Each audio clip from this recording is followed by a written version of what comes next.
because of a movie ad?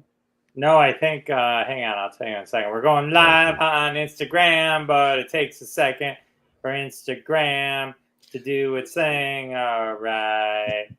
No, we were talking before the show started. Welcome to Crossing the Streams. I'm Jeff Tawashkin, and I don't know why I'm talking like this. And the Megalopolis preview, I believe it came out where it like starts like this, and you got to turn your phone like this, then you got to turn your phone like this. It was it was like weird with Adam Driver and stuff. At least that's what I think was happening. Hello, I think you're just showing your age.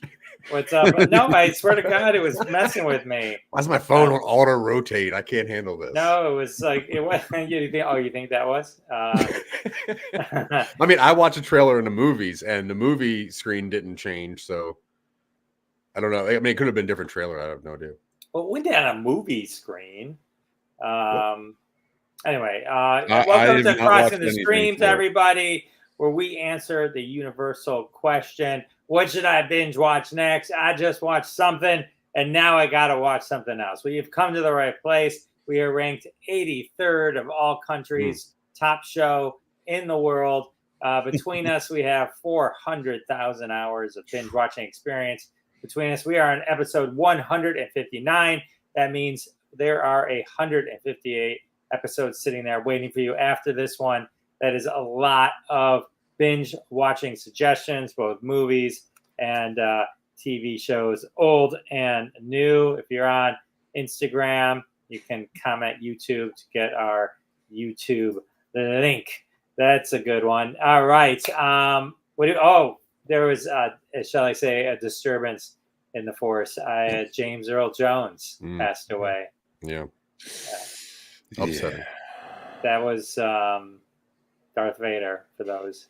I rewatched. I stumbled upon the clip where he was on Big Bang Theory, and it was great because it looked like it was sort of a misdirect. It looked like they were going down that old William Shatner route.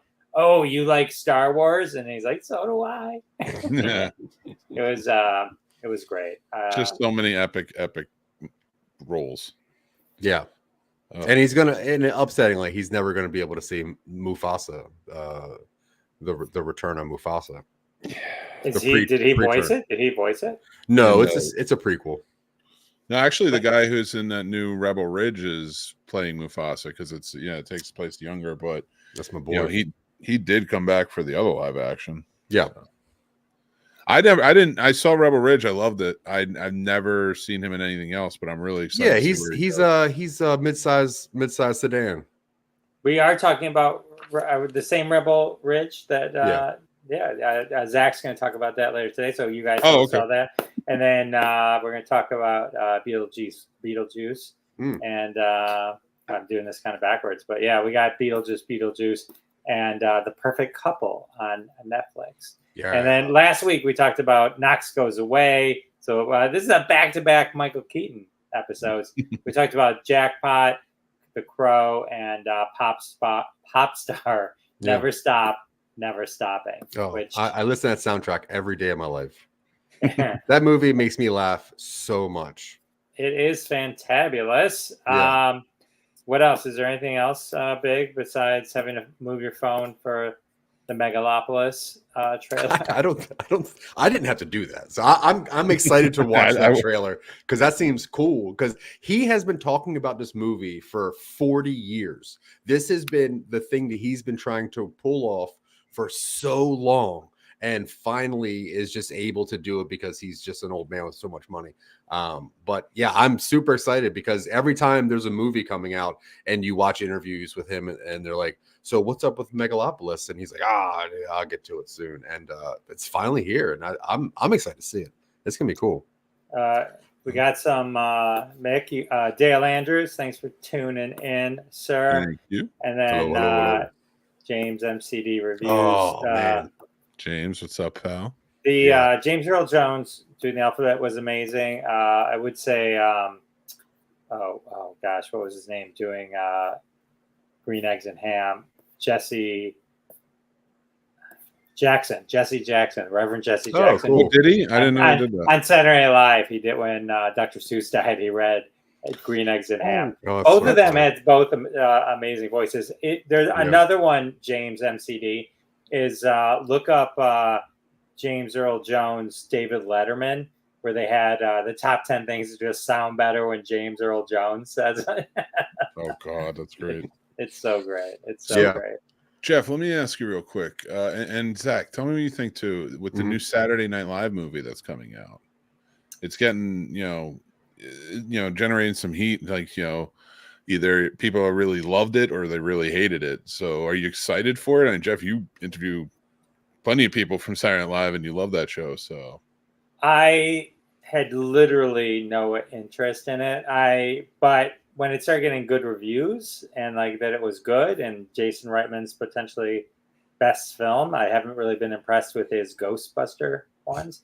I don't love, and it's not like the Saturday Night Live story hasn't been told before. This one looks like a unique take, and it's kind of funny that the guy from Succession is both Jim Henson and who else does he play? He plays two characters in it. Oh, does he? I don't even know who the other one is. Yeah, and I think George Carlin was the host of that episode. I have that episode on VHS tape. Old Saturday Night Live season 1 was one of the first things I ever collected on VHS. That's so funny. So I literally haven't. So yeah, the opening of that episode is literally, I think, just 6 minutes or so of George Carlin. There was Muppets. There was specific Muppets, not the ones we know like Kermit, but there were other Muppets. There was a whole segment. That's why he plays Jim Henson on it, because it was a whole Jim Henson. The first SNL also had Andy Kaufman, right? Yeah. Oh, that's who he plays, Andy Kaufman. Yeah. He plays Andy Kaufman as well. And then they've done Belushi biopics and stuff like that. Sometimes it's weird when it all depends, like if they're just embodying the character or they're trying to imitate the character. Yeah. It honestly, for me, it only depends on what is the story being told. Like, what am I? Do I just care about the young actors being them and how SNL started, or is there actually like an arc that these characters go through that somehow they're going to manage to put on film? I watch everything, so I'll see it. I haven't been super excited to see it, but I'll definitely watch it. If it's in like the Lampoon movie. What was that one with the? It had Will Forte in it, and it was it's Doug Henry from the Lampoon magazine. It was extremely long and whatever. That movie, that was a very good movie. That's a great pseudo biopic. I was a fan of that. So if it's similar to that, I'm 100% in. But I'll definitely watch it. I'll let you know. Sweet. And it was called Saturday Night originally. It didn't become Saturday Night Live. Well, wasn't it the Saturday night with the not ready for primetime players was like the official? Yeah, because Howard Cosell, I think, had a Saturday Night Live show. Okay. And I think there was a Johnny Carson in the preview that I saw. His role in it is he wanted a night off, and so that opened up a night for Saturday Night Live. Yeah. Yeah. Speaking of James Earl Jones' voice, though, remember when like Waze was a thing and everyone had Waze on their phone and you can get like the different voices? People still have Waze on their phone. Oh, I don't think anyone uses Waze anymore. What? Like, what's the standard now? Waze is the standard? I think wow, so. I just use Google, whatever. Oh, I didn't know that. Oh, that's funny. So anyway, like a couple of years ago when like the voices just became popular in Waze, my dad called me and he's like, hey, I finally got this app Waze. I got a couple of voices for you. I'm like, why'd you do it for me? And he's like, I figured we could share it. I'm like, we can't share a Waze plan. And he's like, all right, I'll come pick you up and we could just try it out. He's like, I got your favorite. I got Darth Vader. You should be happy. And I'm like, that's really cool, but I don't need a ride anywhere. Like I don't care about this. And he drove it was like a state away, drove all the way down there. And he's like, where do you want to go? And I'm like, I don't want to go anywhere. And he's like, I just got to show you this thing so you can listen to it. It ended up being Morgan Freeman. Long story short, but he was very happy with that. And so, okay, can I show you guys something that I got for a birthday gift? Did I show you this last time? Mm-hmm. Like this is me, innocent man. Okay, that I found. I know 142 Mercer Street for anyone else who wants to do that. I know it's most of the time when people hold up a record album of them, it's them in London with their family at Abbey Road. And so my daughters took the photos and made actual album covers out of them. That's so cool. That's very cool. I love it. So that was fun. So now it's a thing. Now I gotta do record albums. Are you gonna put them up on the wall behind you? Yeah. I got them framed. So I gotta do that. I'm gonna do the Nirvana one next. Naked baby. Oh, did you see Dave Grohl comes out? He's like, I'm announcing my baby daughter with someone else. And, I think. Then today the news was he's hired a divorce attorney. Oh God. Oh, yeah. Because he said something along the lines like he wanted to rebuild his family's trust. And then I saw that and I'm like, I think the easiest way to do that would be not to have a baby with someone else. James, disaster artist vibes on Saturday night. Yeah. So, I mean, it definitely looks like it could be good. Could be good. It definitely looks like it. But we'll see. We'll have to we'll all watch it. We could do a whole Saturday night retrospect. But let's dive into. We got some good stuff today. We already good stuff. Let's talk about Beetlejuice. I know both you guys saw this, but Mick's gonna lead the way. Yes. So the long-awaited sequel of Beetlejuice. I went into this not really knowing what to expect.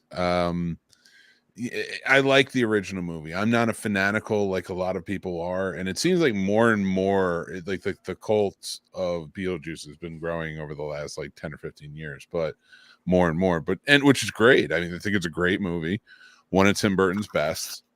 But this one just did not have that same feel for me. Of like, even though I just kind of like it compared to everybody else, like I still get a good feeling every time I watch Beetlejuice. Beetlejuice just feels very kind of all over the place. There's some very cool ideas and setups for storylines that I would have loved to see. I wish there was actually 2 more movies where Dolores could have been expanded upon. But the one storyline I was really interested the most in this was the Astrid storyline with the boy. And that it was built up really well. I thought they did a great job. I love the lead in of Lydia having to grab Beetlejuice to help her save Astrid. And that whole feeling and vibe of what was going on. But then like these little things, like these jokes that were like being beaten to death over and over again. Willem Dafoe's in the movie. I love Willem Dafoe. And it's always great to see him. And even like the joke of like he was an ex-actor who was famous for playing a cop, goes down, he's dead, and now he serves downstairs as a cop, like, and it was funny because he just plays it the only way he knows how as the actor. So that was funny the first time. And they dragged that out through the entire movie, way more than they needed to. The Dolores storyline was set up really well and then just went nowhere. There's a lip syncing scene that I swear to God, I almost just got up and walked out on because it was too long. It wasn't funny 5 seconds in, and they did the whole song. So it was like, I'm here for minutes, just like, this is unbearably bad. That was their Deo moment. Oof. No. I mean, that's what they were trying to make. Yeah, they were trying to do that. Maybe I'm you know what, I put this scene when you said Deo moment, that's why I will not compare it to that. I compare it to a scene that infuriates me a lot from Scream 2, where Jerry O'Connell's singing on the table to Sydney's character, Nev Campbell's Sydney character, and the film guru geek kid says that it's the song from Top Gun, and it's very clearly not the song from Top Gun.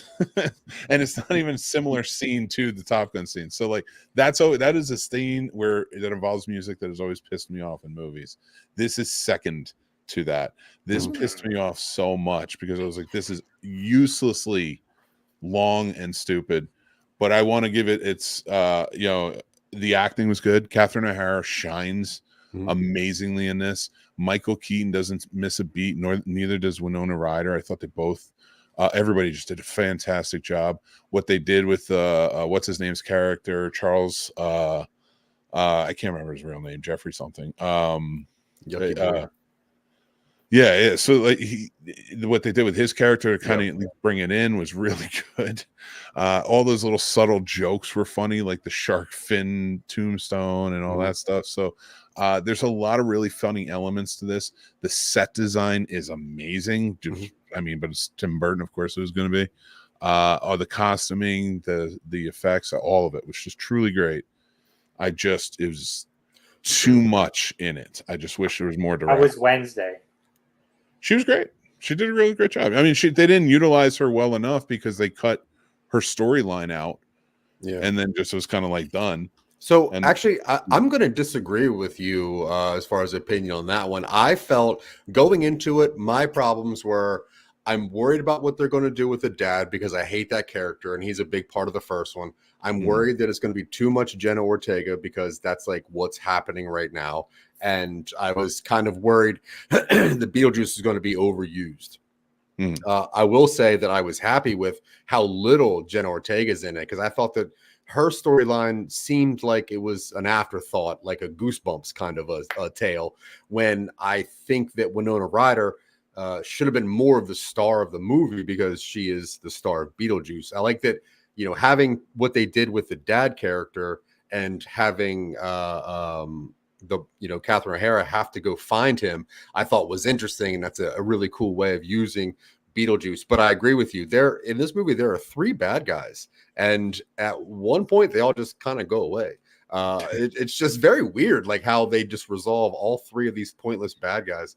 And I also agree with you on Willem Dafoe, although he's having a great time. And every time his assistant hands him a coffee just for him to squeeze the coffee in a crime scene was so funny. I thought that was so great. They were great. I don't mean to interject on your review, but they were really funny scenes. Yeah. It was just it didn't fit in this. Like it was just weird. And when you find out that Tim Burton is with Monica Bellucci, you're like, okay, well now I get why you're the main bad guy. And the opening scene of her is amazing. And you're like, I don't know how that happened or why that happened or what's going on, but whatever. That seems kind of cool. It is 100% Tim Burton movie though. And if you like that, then it's worth a watch, because although there's a lot of problems with the movie, like I left it being like, why was this happening? Why did this happen? Why did this happen? But ultimately, I think that I enjoyed the experience of watching it. Like the claymation was done so perfectly. There was not too much CGI. Where it was used was so sparing. What they did with the dad, I thought was genius. Like to use his character as the precipice for getting to the underworld, I thought was so smart and a great way to have an absolute POS of a human character put back on screen. Not great, but good. No, yeah, and I'm definitely there with you. Like it's one I might watch again. Like again, it was a good one, but I kind of honestly I wish, because there were two villains that were really they were good stories. Like I would have liked to seen Dolores introduced in this, then maybe find Disappear. She's on the running for him. Maybe Beetlejuice goes to help Lydia, draws her out. At the wedding, she comes, maybe takes Lydia back down with her. Yeah. And so now it turns into Beetlejuice and Astrid have to go save Lydia. And that's in a third movie or something like that. And I just felt like that's where, if you really chopped this up and did it well, it could have been really good. Yeah. No, I agree. I agree completely. So was Michael Keaton was on point? He definitely was doing his job. Like he's Beetlejuice. He was there. I didn't think that he was too much. I never did not want him to be there. But he's just older, so it kind of shows, but it was good. He was not the problem with it. The problem with the movie really, and just from like a film point of view, not even from like entertainment or whatever, but it's just like there's all these villains that don't need to, like in the first one, Beetlejuice is the villain, he's the bad guy. You got to figure this out. In the second one, you're like, there's 3 other bad guys that don't really have anything to do with each other. And you're watching Beetlejuice in this story, and you always cut away to a bad guy, and you're like, I don't really know why they're doing this thing. But once again, the parts that are great Sam Raimi are phenomenal. I was so impressed with the use of claymation. Like, I think that he absolutely nailed it in this movie. And if you do the Sam Raimi math, which is if it's his property, it's probably good. If it's not his IP, it's not very good. And if it's a sequel, you don't really know. And I think that's what you get here. It's like, man, this is good enough. Yeah, that's a great point. I like that a lot. All right, so good enough is the final call on Beetlejuice. Yeah. It was the most clever name for a sequel, because then the next one could be Beetlejuice. Which boggles my mind, because I feel like that would be the perfect, if they did do the Dolores storyline as the third one, set it up for a third movie where Beetlejuice has to go. Yeah. He's being summoned. Oh my God, that would have been a perfect title to finish this off. And they 100%. And honestly, like, it is the best title since that Dan Harmon joke where he said, with that Now You See Me movie, how the sequel should have been, and now you don't. Like, that is the most perfect setup for a title that was not used. But Beetlejuice, perfect title. Yeah. All right. So final call to answer the question that was posed. Go to the theater or wait for it to come on home streaming? If you want a fun time out at the movies or something, and you're not going to go take it too seriously, yeah, I would say you could go out to the theaters, but you can wait till home. It's not that big a deal either. It's a couple weeks. Yeah, no, I agree. If you go into it, if you go into it not expecting a lot, you're looking for just a good time. Also, when I saw it, like, there's a woman who sat next to me. I don't think that was her ticket, but she sat next to me, and she was so drunk, and she kept like texting somebody because her phone was like so bright, and it was in my face. And then she made a phone call, and it was like, "No, I'm in Beetlejuice. I'll show you pictures." And so about the first 15 minutes of the movie, she was holding her camera up, waiting for Beetlejuice to get on screen so she could take a picture and Snapchat it. So don't sit in Myrtle Beach and watch Beetlejuice, but anywhere else, go ahead. Anywhere else, it's good. Anywhere else, yeah. Anywhere else, okay. Fair enough. That's good advice for anywhere.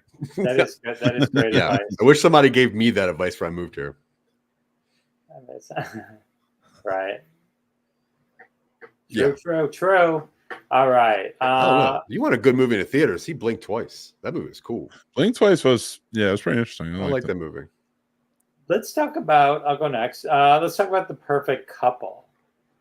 Did either of you guys see this? No, but is this the one with the woman, the wife that goes down the stairs? Down the stairs? No. I think that's called The Stairway. All right. I didn't know if they did. There's so many of those documentaries being made into live action shows now.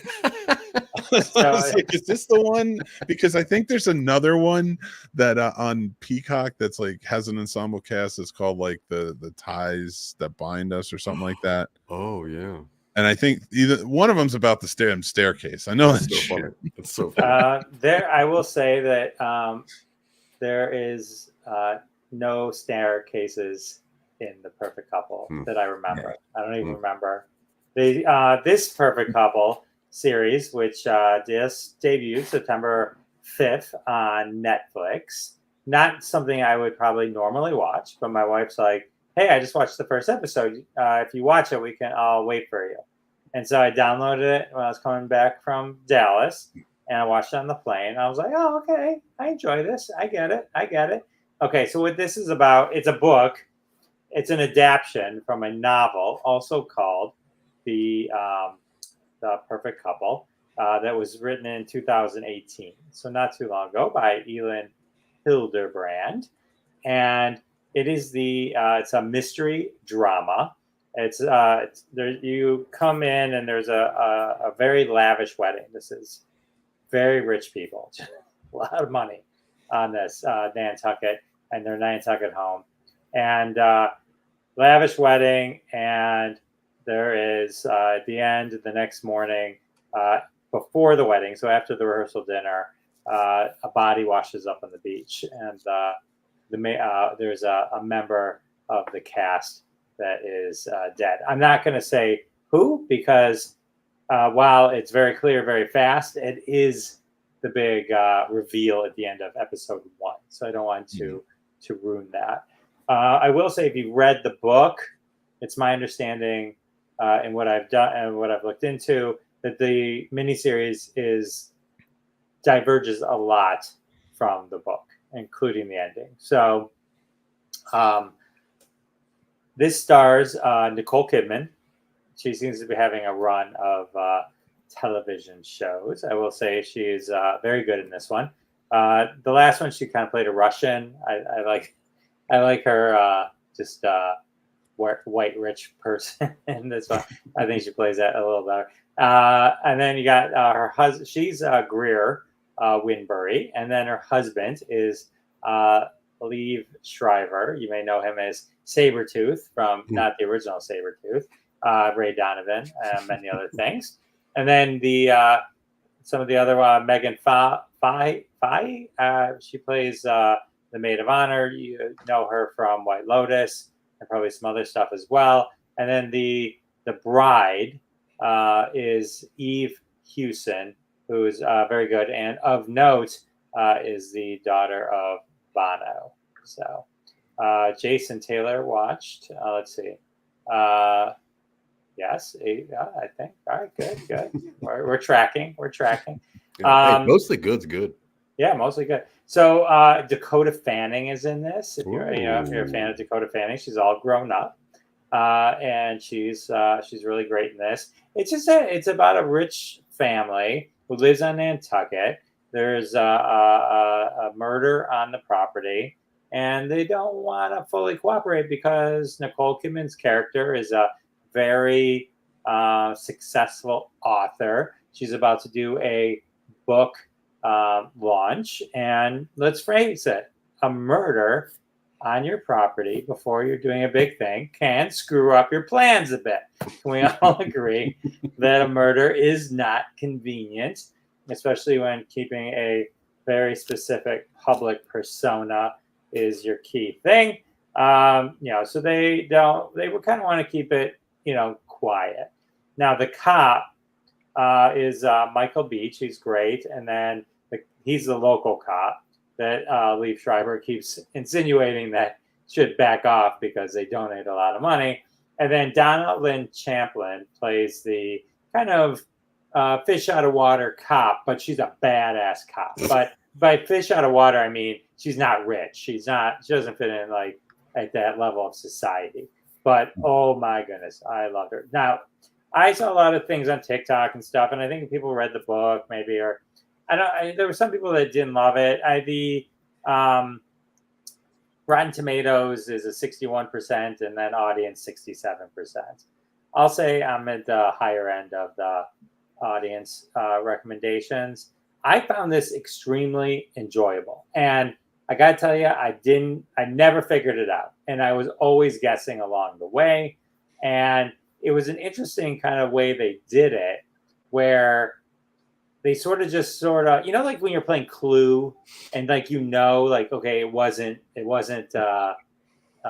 Colonel Mustard, right? He's you know what I'm saying, That's kind of how they did it. It was never was that person lying or anything like that, because there were so many characters, and they just kind of they teased you, they made you think, and then they kind of would filter some people out. They'd kind of tell it was never like they were lying. It was like, this is you're learning this as you go, and then you're like, and we're gonna be, and then it could be this one, and and I was that way all the way up to the end. There was a couple of things that they changed from the book to the miniseries that coincidentally my wife was like, oh, I didn't really love that part.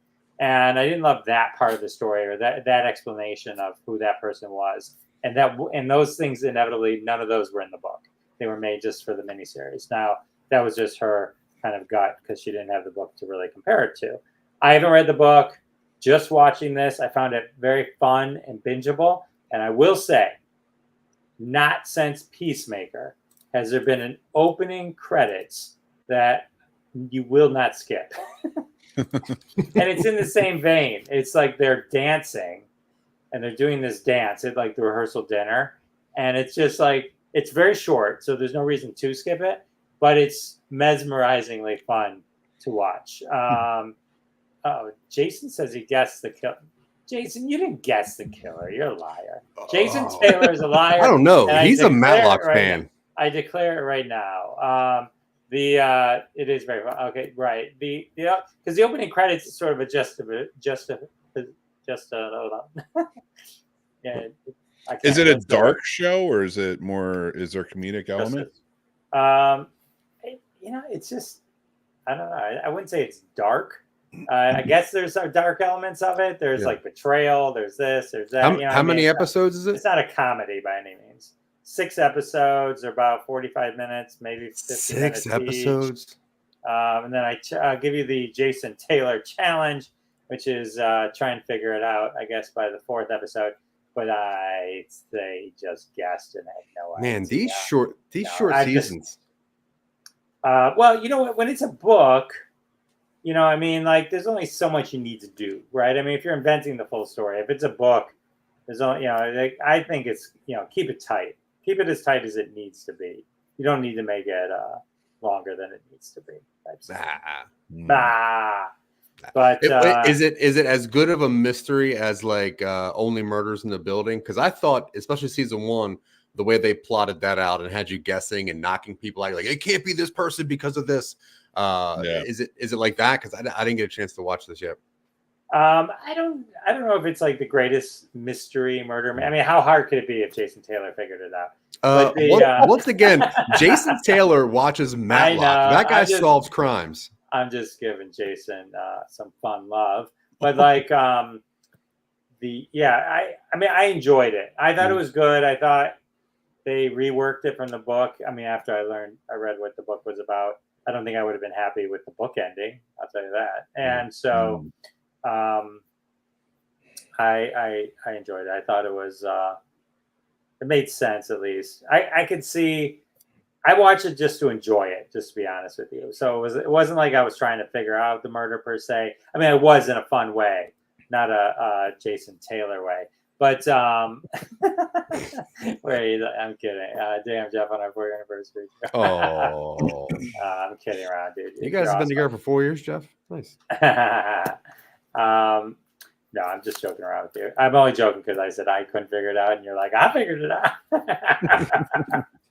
So I had to give you a hard time. No, you're dumb. Especially since you're not here. Touche. I'm here for making it. Fair enough. Anywho, he wins. Anyway, I say watch it. I enjoyed Nicole. I enjoyed everyone. I enjoyed. I think if you drank every time Liev Schreiber smoked a joint in the show, you would die. That's how much he smoked pot in the show, which is part of his character. I enjoyed it a lot. I really did. It was fun. Now, is it Bad Monkey? No, I love Bad Monkey. Oh my God, that show's amazing. Wow, love Bad Monkey. Yeah, Bad Monkey is like the greatest thing ever. But when that finishes, we should do something about that. Yes, we should we'll do I know one more. I don't know how many episodes there are. But I know a new one came out today, which I haven't seen yet. But the Bad Monkey alone should win an award just for the recaps. What a great use for Scott Glenn's character. So anyway, I do recommend if you want to kind of watch something, I found the perfect couple to be just enough enjoyable and just a good enough mystery. Who wouldn't want to watch instead Rebel Ridge? Is that Rebel Ridge? Is that Don Johnson? I see. That is Don Johnson. So I love bad movies that come onto Netflix. It's one of my kinks, and this is a safe zone, I assume. So let's get into my newest kink, which is Rebel Ridge. This movie popped up like a couple days ago. It's got a pretty interesting front thing. When you watch like that opening trailer, that 30-second trailer, you kind of get caught up in this because you're like, oh man, this sucks already. Like I've known this man for 10 seconds of my life, and I'm already behind him. But yeah, Rebel Rebel Ridge, it just came out 93 minutes, so it's a tight 90, which you can't beat as far as an action movie goes. It is directed by Jeremy Saulnier, who directed this, and also Green Room, which is a really good movie if you're into that kind of stuff. Green Room, it's an A24 movie. I'm a mega fan of A24, so anything they did, go check it out. So once I saw that he directed it, I was like, okay, there's some capable hands here. Now, this stars Aaron Pierre, who, if you've seen the movie Old, he is mid-sized sedan and old. So he has a little bit of acting experience through M. Night Shyamalan. It also has Don Johnson, which you see on the front, and Anna Sophia Robb, who is the girl from Bridge to Terabithia. She's all grown up now. Now she's like an ex-heroin user, wannabe law clerk. It also has David Denman, who is Daryl from The Office. It's Pam's first boyfriend. What was it? Is it Daryl? Anyway, he's awesome. The guy who worked in the David Denman. Roy. So Netflix describes this as an ex-Marine grapples his way through a web of small-town corruption when an attempt to post bail for his cousin escalates into a violent standoff with the local police chief. Right? I didn't expect much out of this. This thing turns on, and immediately it just starts with this guy, and he's on a bicycle, and you'll see this in that opening little crawl, right? And then a cop just hits him on the back tire, and he goes flipping. When they search him, because apparently cops in Louisiana will just search random people that are not white for their own reasons. Whatever, I'm not here to judge them. They should judge themselves. But anyway, they find in his bag there's like $30-some thousand, and they go, "What's this money for?" And he's like, "Look, I'm just trying to bail out my cousin from jail. We're going to go do our own business, whatever." And the cops are like, "We're pretty sure this is drug money, so we're going to take it." And the guy's like, "Look, I got to get my cousin out of jail. This is really important to me, whatever." And the cops are like, "Hey, here's a summons. You have 30 days. We'll get your money back. If not, blah, blah." So now he's like, they wrecked his bike, and he's got to go get his cousin, and he doesn't have this money, right? So he goes into town. He's like, what's happening? Like, you guys stole my money. I got to do this. What ensues for the next 90-ish minutes is him putting such a brutal beat down on people that will not help him get his cousin out of jail without killing anybody. He actively goes after their guns and unloads them all. At one point, he picks up a guy and just throws him on his tailbone, which seems like the most hurtful thing you can do to an older man like myself. And I could only assume that anyone who gets chucked on their tailbone is not having a good time here. It turns out through the story that Don Johnson is like the head of the local government. He's like the sheriff or whatever. And because how the taxes are working, they're like losing money. So they decided to just rob every single person ever to make sure that he can pay for payroll because he's a good guy.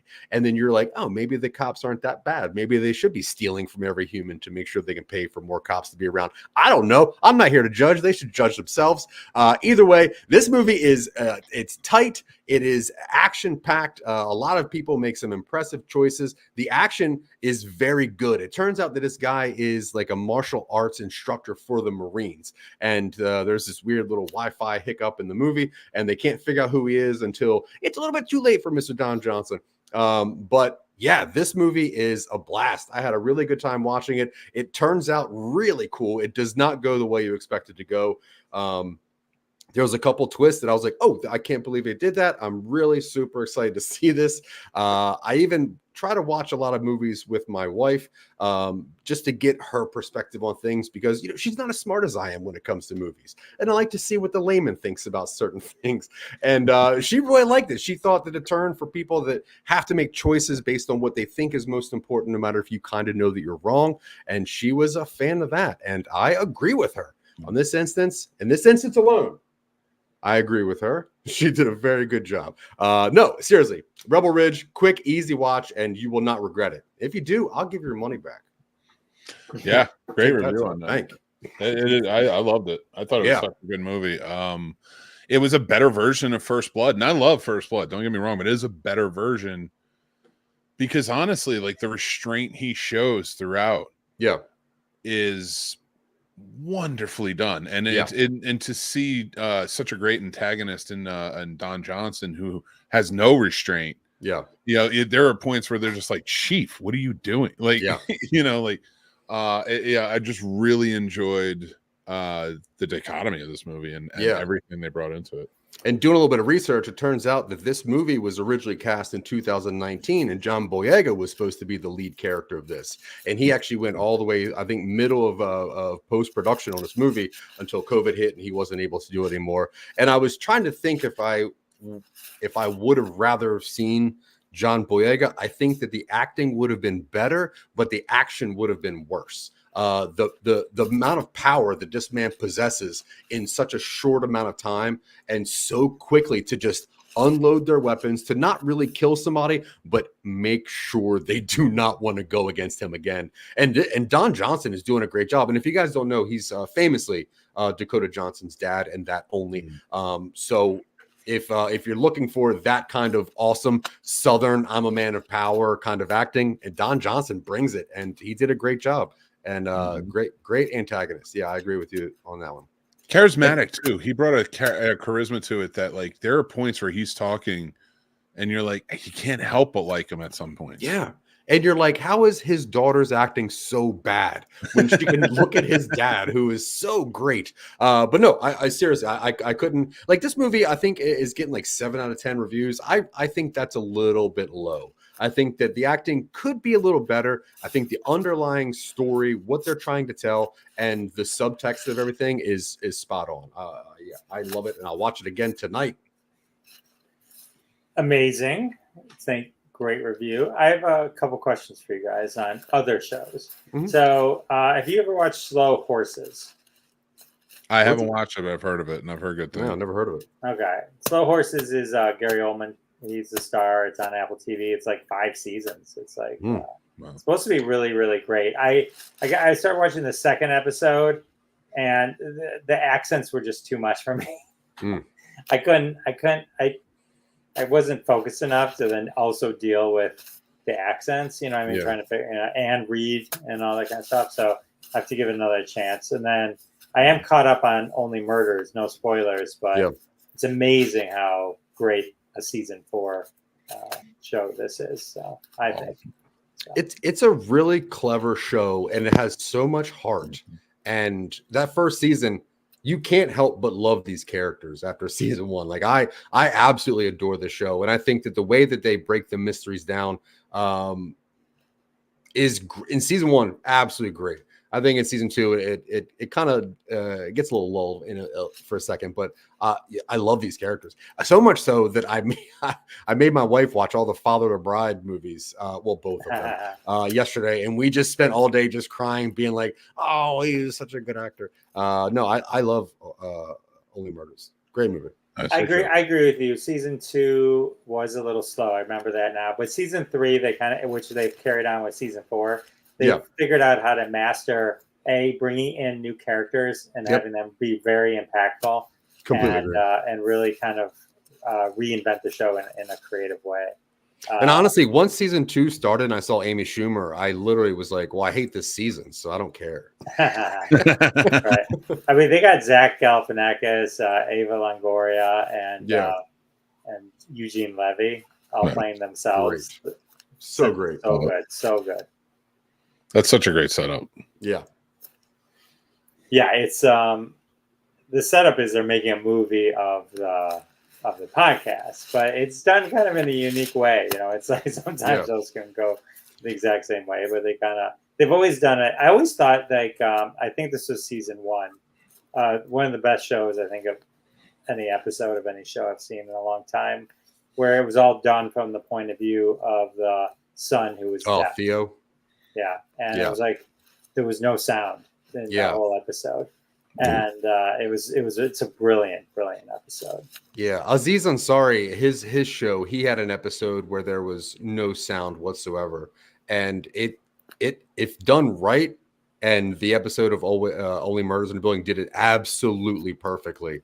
It can be so powerful. It sounded the same thing as like The Quiet Place when you watched Quiet Place the first one, and you're like, wait a minute. This feels I should be hearing stuff. I'm freaking out a little bit. No. And just that kind of anxiety is really tempting, and they did a great job with it. Yep. Absolutely.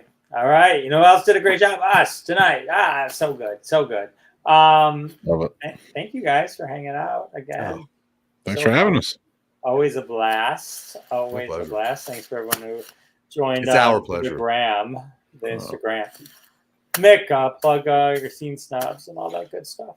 I am the Scene Snob. Go check out the Scene Snobs channel. I'm Mick Manhattan. We do some really fun stuff. We talk about movies, talk about geek stuff, and more. Go check us out. Primarily movies, though. That's where we love it. So go hang out with us. If I could plug, though, we are doing giveaways starting on 9/20. And we're going to be doing for 2 of our lucky patrons. Wait, you got to die to get that.